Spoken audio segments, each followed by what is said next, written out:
Hello, thank you so much for joining me. I'm just being careful not to tread on any of Mishka's toys that have magically appeared around my feet. If you hear a squeak or a whistle or anything, that's what it is.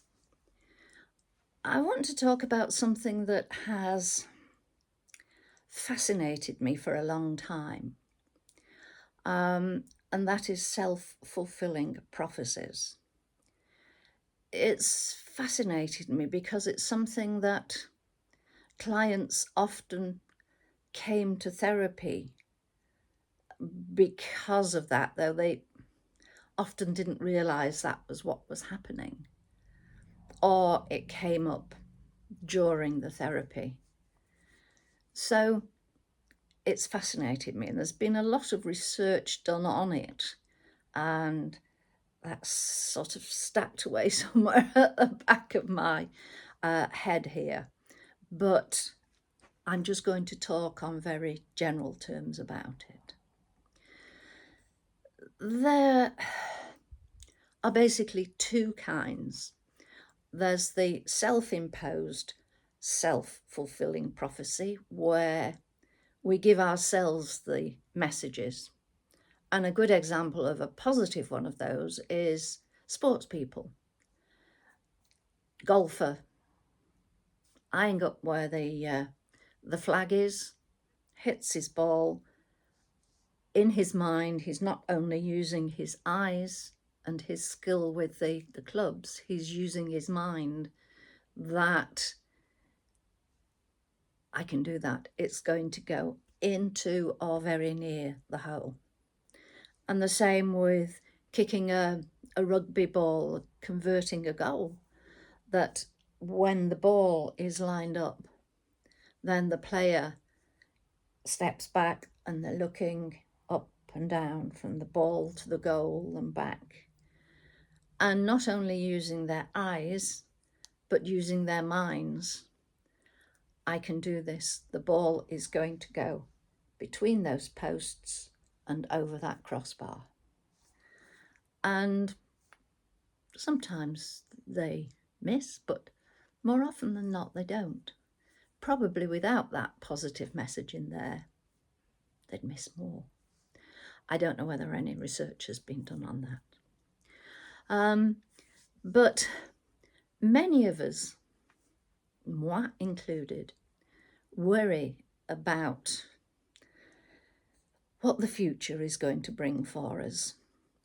And so this can assist a false reality to become true because it's backed up by negative feelings, worry, anxiety, always support the build-up of negative self-fulfilling prophecies. So if you find yourself going down that one, stop it and tell yourself it's not reality, it's a false reality. There is no saying that that is going to happen. I am not going to let it spoil where I am, what I'm doing, who I am at present. So positive self-messages coming in to kick that one out. And a good one for imposed self-fulfilling prophecy, it's a right mouthful to say that, is the placebo effect. And I've talked about this in the past, that if you have two groups and one group is given an actual active medication and the other is given a placebo of some kind, I always imagine it's something like one of those little TikTok things, but something that looks the same as the actual tablet. And the ones with the tablets go off and the others are told, right, you've got the tablets and these are going to work very well. And very often it does.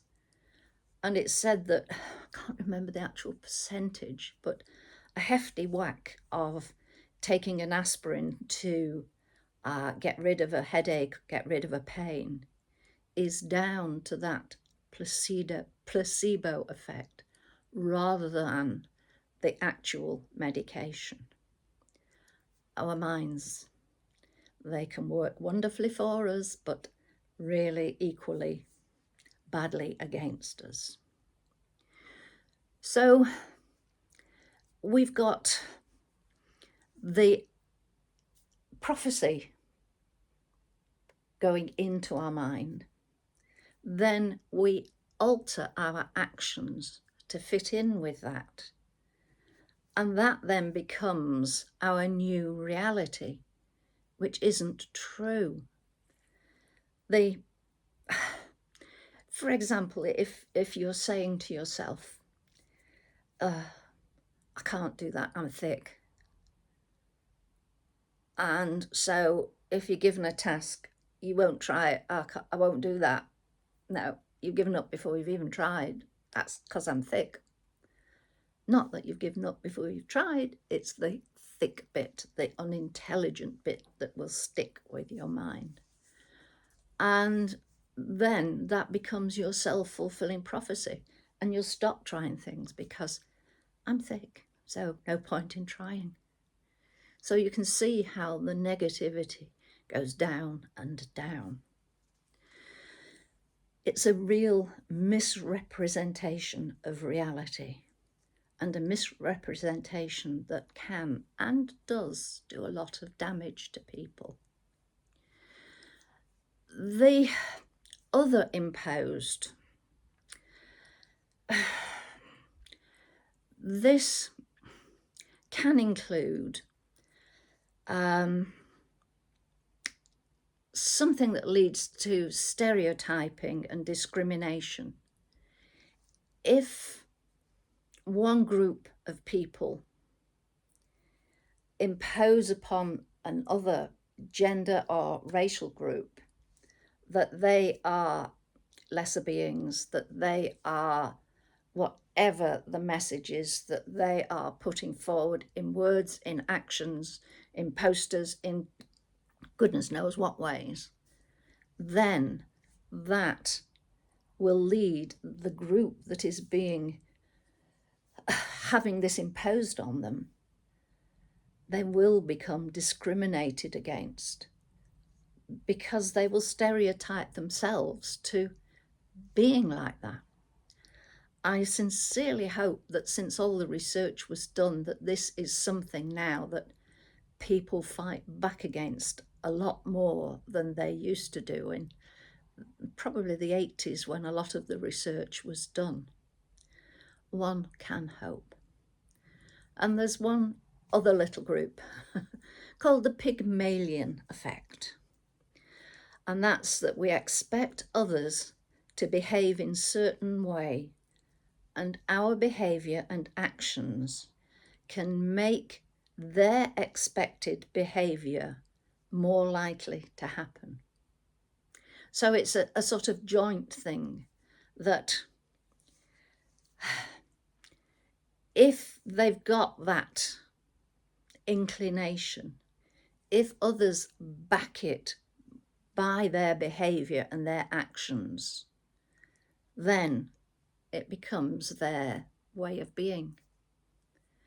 A joint thing, but a slightly different spin on it. So it's basically complicated, but it shows how our minds can work against us, especially if egged on by others or for us. And getting our minds to work for us, that's the best possible outcome.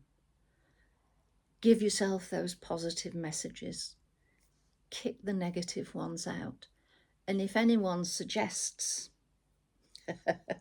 yeah, the put down, you can't do that, you're too old. You can't do that, you're a woman. Then don't accept it. Fight back against it and say, no, I might not be able to do it, but it's not because of either my gender or my age. I've just not got the tools to do it at present. Fight back. Don't let self-fulfilling prophecies become your actuality, unless they're good ones, in which case, yeah, keep it up. So on that note, I shall say thank you for listening to me. And I shall make a self-fulfilling prophecy that as my parents would have said, oh, my whistle needs wetting. In other words, I'm thirsty. So my self-fulfilling prophecy is when I switch this off, I will go yonder into the kitchen and put on the kettle. That's one I can be certain of. Thank you for joining me. Take care. And think about the messages that you give to yourself and that you give to others. Bye for now. Speak to you soon. Bye.